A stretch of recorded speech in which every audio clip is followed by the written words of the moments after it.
22 अप्रैल 2025 कश्मीर की ठंडी हवा में एक ऐसी खामोशी थी जो सिर्फ तूफान से पहले होती है, लेकिन इस दफा ये तूफान सिर्फ हवा का नहीं था, ये था खून का तूफान। पहलगाम, एक जगह जहां लोग अमन ढूंढने आते हैं, बन गया मौत का मेला। एक ब्लास्ट, 28 लाशें और सबसे पहले उंगली उठी है पाकिस्तान पर, जैसे हर दफा उठती है, मगर इस दफा कुछ अलग था। सर्वाइवर्स का कहना था, हमें रोका गया, पूछा गया तुम हिंदू हो या मुस्लिम, और फिर गोलियां चली बेरहम बेआवाज। क्या ये सच में एक टेररिस्ट अटैक था या फिर एक स्क्रिप्ट ड्रामा जिसे लिखा गया था दिल्ली के डार्क रूम्स में? क्या ये एक और फॉल्स फ्लैग ऑपरेशन था जिसका एम पाकिस्तान को दुनिया के सामने शर्मिंदा करना था? क्या आपको याद है पुलवामा, जहां एक इंडियन सोल्जर के जान देने का ड्रामा बना और 24 घंटे में ब्लेम पाकिस्तान पर डाल दिया गया? एक बार फिर मोदी सरकार ने कैमरा ऑन किया और एक्टिंग शुरू कर दी, मगर इस बार कुछ लोग चुप नहीं बैठे। जब हमला हुआ, इंडियन मीडिया ने बिना किसी इन्वेस्टिगेशन के बोला पाकिस्तान की प्लानिंग है। ब्रेकिंग न्यूज चलती रही, विजुअल्स, ग्राफिक्स और एक ही message, Pakistan is a terrorist nation. लेकिन एक मसला था, जो लोग मरे उनमें कुछ लोग इंडियन आर्मी के रिटायर्ड ऑफिसर्स भी थे और ये लोग इंडियन इंटेलिजेंस के रडार पर थे। एक सेकंड, क्या इंडिया अपने ही लोगों को कुर्बान कर रहा है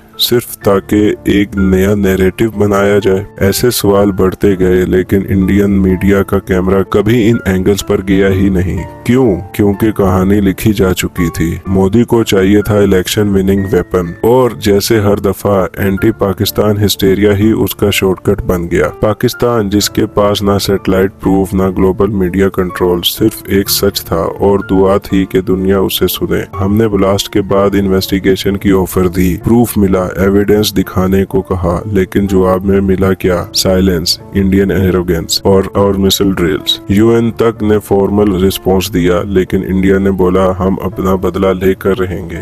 ये बदला किस चीज का? क्या उन लोगों का जिन्हें शायद उन्हीं के लोगों ने मार दिया? पाकिस्तान ने आजाद कश्मीर के अंदर 400 से ज्यादा सेमिनार्स टेम्परेरी क्लोज कर दी, लेकिन अंदर से लोग कह रहे थे इंडिया कुछ करने वाला है, एयर स्ट्राइक या सर्जिकल स्ट्राइक जैसे पहले किया था। औरतें बच्चों को लेकर शहरों से निकलने लगी, मॉस्क में सिर्फ दुआएं हो रही हैं, बॉर्डर्स पर फिजा में सिर्फ एक ही चीज है, खौफ। पाकिस्तान ने हर दफा अपनी खताई से पहले दुनिया को सच बताया। ये तो बस एक और पाकिस्तान को ब्लेम करने का तरीका था। दुनिया की बेहिसाई का क्या करें हम? जब कश्मीर में इंडियन आर्मी के ऑपरेशन बढ़ गए, जब इनोसेंट सिविलियंस को अपने ही मुल्क के हुक्मरानों के हवाले किया गया, तब सब कुछ छुप गया। दुनिया ने आंखें बंद कर ली। यूएन की मीटिंग में कोई न था जो सच को एक्सपोज करता। ये ना इंडियन का झूठ था, ना इंडियन की फर्जी पैट्रियोटिज्म, ये था वर्ल्ड की हिपोक्रेसी। जब से कश्मीर में आर्टिकल 370 को खत्म किया गया,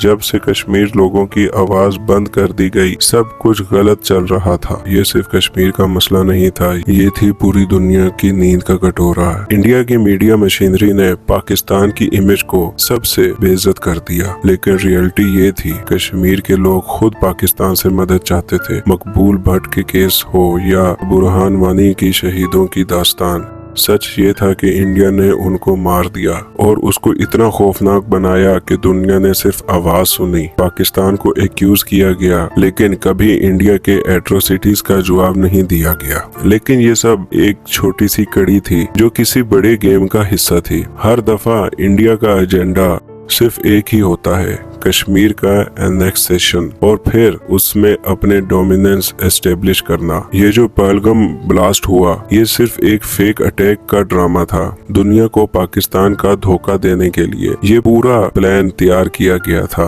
इंडिया ने अपने इंटरनल इंटेलिजेंस एजेंसीज के थ्रू पाकिस्तान की सिंपैथी और दुनिया का रिस्पॉन्स को मैनिपुलेट किया, और अब सबको पता है हर दफा पाकिस्तान को ही टारगेट किया गया। क्या आपने कभी सोचा है कि जो नैरेटिव इंडिया ने बिल्ड किया है वो किस कदर मैनिपुलेटेड और डिस्टोर्टेड है। मोदी का झूठ जो वो हर प्लेटफॉर्म पर बोलता है, हर नेशन के सामने अपने पैट्रियटिज्म का फसाद बनाते हैं, सब कुछ सिर्फ एक भारी प्रोपेगेंडा है। ये फेक मीडिया कैंपेन, ये दूसरे मुल्कों में शोर मचाना, ये सब कुछ आज भी हो रहा है। हर दफा हमारे मुल्क को सबसे ज्यादा ब्लेम किया गया, जबकि हमने सिर्फ अमन और प्यार की बात की। लेकिन क्या ये सच था? क्या हम वही थे जो किलिंग और डिस्ट्रक्शन का मास्टरमाइंड थे? ना, हम अपनी जिंदगी को दम का जहां नहीं दे सकते। पाकिस्तान का मैसेज एक सिंपल था, कश्मीर की आवाज को सुनो, मगर ये दुनिया कभी सुनने वाली नहीं थी जब तक उनके अपने बेचैन न हो जाएं। आज जो हम ये बात कर रहे हैं, क्या आपको लगता है कि ये सच में खत्म हो गया और अब जहां से ये सब शुरू हुआ था, अब पाकिस्तान के लिए एक नया दौर है? कश्मीर की आवाज अब ना रुकने वाली है। क्या ये इंडिया की प्लानिंग को रोक सकता है? क्या पाकिस्तान अपने दुश्मन को पहचान सकता है? ये सिर्फ आपके लिए एक किलिंग गेम का पहला चैप्टर है। हर सच को जानने के लिए रैंक वर्ड्स को सब्सक्राइब करें।